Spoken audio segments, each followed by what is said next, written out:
Hello student, welcome to my YouTube channel excellent success group. तो student, आज हम discuss करेंगे क्लास 10 में चैप्टर 6 एक्सरसाइज 6.6 ट्रायंगल के एनसीईआरटी सॉल्यूशन। क्वेश्चन नंबर 6 में बोला गया prove that sum of the square of diagonal of a parallelogram is equal to the sum of the square of its side. हमारा कोई parallelogram है, मैंने कोई पैरेललोग्राम यहाँ पे ड्रॉ कर लिया, ठीक, कुछ इस तरीके का है पैरेललोग्राम जिसका नाम दे दिया मैंने A B C D. Question में बोला गया है कि इसके जो डायगोनल बनेंगे उन डायगोनल का स्क्वायर का सम इक्वल होगा इनकी चारों साइडों के स्क्वायर के सम के इक्वल। ठीक है, तो मैं इसके डायगोनल को ज्वाइन कर देता हूँ। बी को डी के साथ ज्वाइन कर दिया और ए को सी के साथ ज्वाइन कर दिया, ये इसके डायगोनल होंगे। ठीक, ये एक दूसरे को ओ पर इंटरसेक्ट करते हैं। तो यहाँ पे सबसे पहले लिखता हूँ मैं गिवन पार्ट, ये हमारा है parallelogram A B C D. ठीक, अगर ये पैरेललोग्राम है तो इसकी अपोजिट साइड इक्वल और पैरेलल होगी। तो यहाँ मैं लिख देता हूँ ए बी इक्वल होगा सी डी के and A B also parallel to C D. इसी तरीके से ए डी इक्वल होगा हमारा बी सी के एंड ए डी पैरेलल होगा बी सी के। इसे नंबर 1 एंड इसे नंबर 2, ये हमारी पैरेललोग्राम की आइडेंटिटी है। Opposite side equal and parallel, opposite side equal and parallel. इसके बाद हमें 2 प्रूव करना है कि इसके जो डायगोनल का स्क्वायर है यानी कि ए सी का स्क्वायर प्लस में बी डी का स्क्वायर इक्वल है इसके चारों साइडों के स्क्वायर के सम के इक्वल, यानी कि ए बी का स्क्वायर प्लस बी सी का स्क्वायर प्लस सी डी का स्क्वायर प्लस ए डी का स्क्वायर। ये हमें प्रूव करना है। तो इसके लिए हम पहले करेंगे कंस्ट्रक्शन। मैंने 2 परपेंडिकुलर ड्रॉ किए हैं। यहाँ पे परपेंडिकुलर पहले ड्रॉ कर देता हूँ। पहला परपेंडिकुलर ये वाला, ठीक है, इसका नाम दिया मैंने x। एक तो ये परपेंडिकुलर, दूसरा परपेंडिकुलर मैंने इसको थोड़ा सा प्रोड्यूस कर दिया और एक ये परपेंडिकुलर ड्रॉ किया यहाँ पे।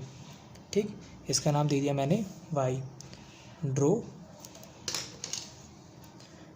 ए X perpendicular on C D and B Y perpendicular on C D.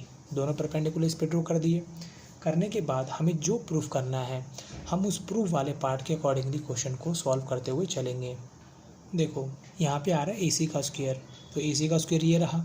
ठीक है, 90 डिग्री के सामने वाली हाइपोटेन्यूज होती है, तो हमें एक तो ट्रायंगल ए एक्स सी की ज़रूरत है। दूसरा आ रहा हमारा बी डी का स्क्वायर। अब बी डी जो है, बी डी ये कौन सा ट्रायंगल का पार्ट है, बी डी वाई, इस वाले राइट एंगल का पार्ट है, क्योंकि 90 डिग्री के सामने वाली साइड कौन होती है, हाइपोटेन्यूज। इन दोनों ट्रायंगल को सॉल्व करने के लिए हमें इन छोटे ट्रायंगल की ज़रूरत पड़ेगी, ए डी एक्स और बी सी वाई। तो पहले मैं इन छोटे ट्रायंगल को सॉल्व कर लेता हूँ, फिर हम बड़े वाले को सॉल्व करेंगे। तो पहले छोटे वाला ट्रायंगल, ये वाला जिसका नाम है ए डी एक्स। ठीक, इसमें मैंने पाइथागोरस यूज़ की। इन triangle A D x 90 degree के सामने वाली साइड कौन होती है, हाइपोटेन्यूज। ए डी का स्क्वायर इक्वल होगा बेस, यानी कि डी एक्स का स्क्वायर प्लस में ए एक्स का स्क्वायर। ये नंबर 2 था, इसे नंबर दे देता हूँ 3। इसी तरीके से ये छोटे वाला ट्रायंगल, ये वाला, इसका नाम है बी सी वाई। मैंने लिखा in triangle B C Y 90 degree के सामने वाली साइड हाइपोटेन्यूज, बी सी का स्क्वायर इक्वल होगा सी वाई का स्क्वायर प्लस में बी वाई का स्क्वायर। ये हमारी पाइथागोरस होगी। यहाँ लिखता हूँ बाय यूजिंग पाइथागोरस थ्योरम। ठीक है, इन दोनों स्टेटमेंट का यूज़ होगा, इसलिए मैंने इनको पहले कर लिया। अब शुरुआत करते हैं ए सी वाले ट्रायंगल की। ए सी किस में आ रहा है, इस वाले ट्रायंगल में, ए एक्स सी में। तो इसी ट्रायंगल को लिया मैंने यहाँ पे ए एक्स सी, ये हमारा राइट एंगल ट्रायंगल है। तो मैंने लिखा इसमें in triangle A X C 90 degree के सामने वाली साइड कौन होती है, हाइपोटेन्यूज। ए सी का स्क्वायर इक्वल होगा बेस, यानी कि सी एक्स का स्क्वायर प्लस में ए एक्स का square, using by Pythagoras theorem. ठीक है, अब हम यहाँ पर यूज़ करेंगे, देखो जो हमारी सी एक्स है ये वाली साइड, इसको हम इस तरीके से लिख सकते हैं सी एक्स को, कि अगर हम सी डी में से माइनस कर दें डी एक्स को तो उसे भी सी एक्स कहा जा सकता है। दोबारा देख लो, मैंने सी डी साइड लिया, सी डी इसलिए लिया है क्योंकि ये पैरेललोग्राम की साइड है, और डी एक्स इस वाले पार्ट को माइनस कर दें तो हमारी कौन निकल के आएगी, सी एक्स निकल के आएगी। तो इस वैल्यू को इसके अंदर हम पुट कर देते हैं। तो यहाँ लिखा मैंने ए सी का स्क्वायर सी एक्स की जगह लिख दिया सी डी माइनस में डी एक्स का होल स्क्वायर। यहाँ पे ए एक्स मेरा एज इट इज़ आ रहा है तो ए एक्स को एज इट इज़ रहने दो, ठीक। अब इसके बाद हम फॉर्मूला इसमें ओपन करेंगे, ए माइनस बी का whole square, a square plus b square minus में 2ab। तो यहाँ पर फॉर्मूला लगा सी डी का स्क्वायर प्लस में डी एक्स का स्क्वायर माइनस में 2cd इंटू डी एक्स, और ये ए एक्स का स्क्वायर यहाँ पे ऑलरेडी चल ही रहा है हमारा, ठीक। जैसे कि मैंने आपको बताया था हमें ज़रूरत पड़ेगी ए एक्स स्क्वायर और डी एक्स स्क्वायर की। तो ए एक्स स्क्वायर ये रहा, डी एक्स स्क्वायर ये रहा, ठीक है। इन दोनों का जो सम होगा वो किसके इक्वल होगा, ए डी स्क्वायर के इक्वल होगा। तो यहाँ लिखूँगा मैं यूजिंग 3 सी डी, ये सी डी का स्क्वायर एज इट इज़ आ गया मेरा। इन दोनों की जगह पे मैं लिख देता हूँ कितना, ए डी का स्क्वायर, यहाँ पे माइनस का मेरा 2cd इंटू डी एक्स, ये एज इट इज़ रहेगा। क्लियर है। ये हमारी इक्वेशन नंबर 3 थी, इसे नंबर 4 दे देते हैं और इसे नंबर दे देते हैं 5। जो काम मैंने इस ट्रायंगल में किया बिल्कुल सिमिलरली यहाँ पर मैंने AC को देखते हुए किया था, अब क्या देखते हुए करना, BD जो ये साइड है कौन से ट्रायंगल का पार्ट हमारी, BDY इस ट्रायंगल का पार्ट है,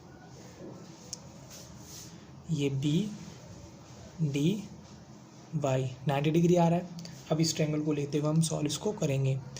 in triangle BDY Pythagoras use की, 90 डिग्री के सामने वाली साइड क्या होती है, हाइपोटेन्यूज। BD का स्क्वायर इक्वल होगा DY का स्क्वायर प्लस में BY का स्क्वायर। क्लियर है। अब इसके अंदर जैसे मैंने इसको किया था वैसे इसको सॉल्व करेंगे। जो DY है हमारी, ये भी दो चीज़ों से मिलके बनी है। कैसे, पहला CD, दूसरा CY, इन दोनों से मिलके बनी है। अब मैंने इन दोनों को ही क्यों लिया, क्योंकि जो CD साइड है वो पैरेललोग्राम की है, हमें पैरेललोग्राम की साइड को देखते हुए वर्क करना है। CD प्लस में CY दोनों को ले लिया, इसके अंदर पुट कर देते हैं। तो ये मेरा BD का स्क्वायर, ये तो एज इट इज़ आ गया। DY की जगह रिप्लेस कर देते हैं CD प्लस CY का होल स्क्वायर, बाकी BY का होल स्क्वायर मेरा एज इट इज़ रहेगा। यहाँ ओपन हो जाएगा फॉर्मूला A प्लस बी का होल स्क्वायर, फॉर्मूला होगा A square B square plus 2ab। इस फॉर्मूले का यूज़ करते हुए यहाँ लिखा मैंने CD का स्क्वायर प्लस CY का स्क्वायर प्लस में 2cd इंटू CY, और BY का स्क्वायर हमारा एज इट इज़ चलता ही रहेगा। तो जैसे मैंने आपको बताया था 3 और 4 इनका यूज़ होगा। देखो ज़रा, CY का स्क्वायर और BY का स्क्वायर दोनों इसमें आ रहे हैं। CY square plus BY square किसके इक्वल है, BC स्क्वायर के। तो यहाँ लिखता हूँ मैं यूजिंग 4, इक्वेशन नंबर 4 का यूज़ करते हुए CD का स्क्वायर एज इट इज़ रहेगा, CY प्लस BY इनकी जगह लिख दूंगा मैं BC का स्क्वायर प्लस में 2cd इंटू CY, और यहाँ हमारा कौन चल रहा है, BD का स्क्वायर। इसे इक्वेशन नंबर दे देता हूँ मैं 6। हमारी 5 और 6 ये दोनों के अंदर जो काम हुआ बिल्कुल एग्जैक्टली एक जैसा ही हुआ है। अब इन दोनों इक्वेशन को मैं अगले पेज पे नोट कर लेता हूँ, ठीक है। इन दोनों इक्वेशन को हम प्लस कर देंगे, 5 प्लस में 6 को। इक्वेशन नंबर 5 प्लस 6 दोनों को मैं यहाँ पे ऐड करके लिख देता हूँ। तो स्टूडेंट यहाँ पर मैंने इक्वेशन नंबर जो 5 थी हमारी आई थी, AC का स्क्वायर इक्वल टू CD का स्क्वायर AD का स्क्वायर माइनस 2cd dx और BD स्क्वायर, ये जो पूरी स्टेटमेंट है इन दोनों को मैंने लेफ्ट हैंड वाली साइड को अलग ऐड कर दिया, राइट हैंड वाली साइड को अलग ऐड कर दिया।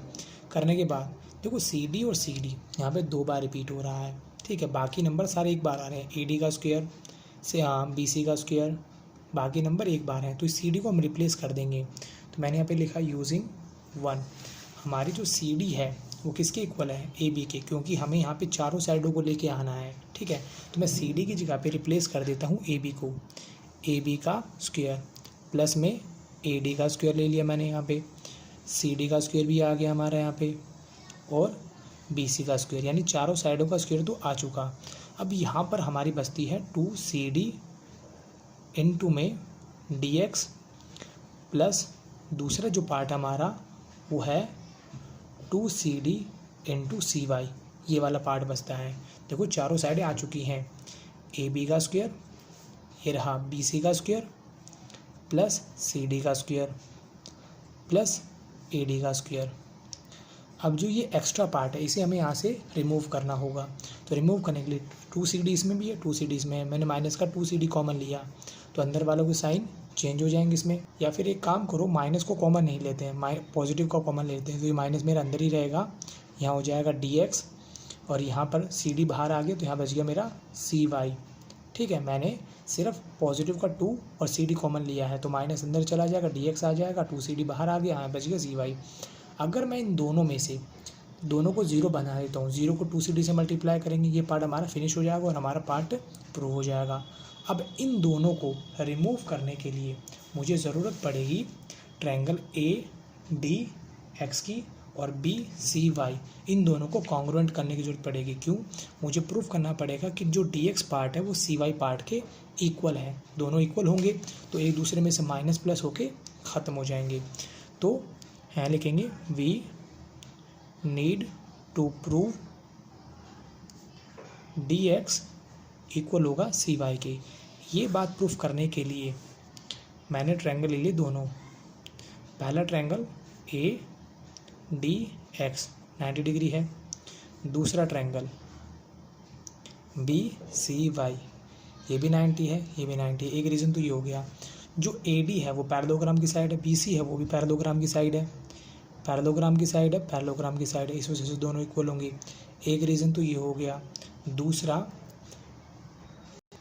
अगर हम दो पैरेलल लाइन के बीच में अगर परपेंडिकुलर ड्रॉ करते हैं तो इनकी लेंथ भी क्या होगी, इक्वल ही होगी, क्योंकि परपेंडिकुलर लाइनों के बीच में जो डिस्टेंस होता है वो हर पॉइंट पे इक्वल होता है।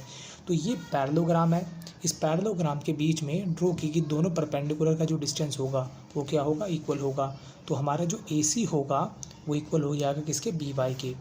90 डिग्री आया, हाइपोटेन्यूज आई, एक साइड आई, तो ये RHS रूल से दोनों ट्रायंगल क्या हो जाएंगे, हमारे कॉन्ग्रुएंट हो जाएंगे। ठीक है, तो यहाँ पे लिखता हूँ मैं in triangle AXD and triangle BYC, दोनों ट्रायंगल ले लिए। एंगल AXD एंगल BYC दोनों कितने डिग्री के, 90 डिग्री के हैं। AD इक्वल BC के है, क्योंकि ये क्या है, साइड ऑफ पैरेललोग्राम, इस वजह से इक्वल होगी। और हमारी जो AX है इक्वल होगी BY के।